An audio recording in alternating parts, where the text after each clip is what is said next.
I had been a community-based researcher for a very long time. So I've been out in the community talking to people, giving presentations to lay audiences about other people's work and being coached to do it. But I found that it was actually really difficult to take my own work and convert it to, take all the jargon out and convert it to something that a lay audience could appreciate. I've always thought I was a good presenter and I could present in front of people, no problems, but I've often had to do that with no time limit. Bringing in that time element, all of a sudden, that threw me off. Of course, I wasn't really sure how to handle it.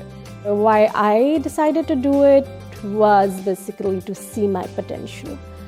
We teach graduate students how to communicate their research to a general audience, and this is a skill that they will use for the rest of their lives. They might find this useful in a job interview. They might find it useful at a family picnic talking to an aunt. We want to make sure that they can always explain their research in an easy, succinct way to any audience.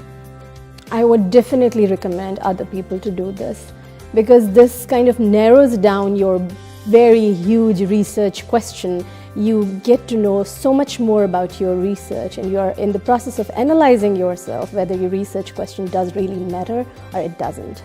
To be able to say it succinctly, to translate 150 pages into a couple minutes is really valuable. So I would encourage all of my peers to try out for the 3MT contest. It gives me an opportunity to actually take a wide-angle view on my own research, because often I'm focused on just the little things, the details. But then often it's nice to just take a step back and look at the bigger picture and understand what role your research actually plays in the world.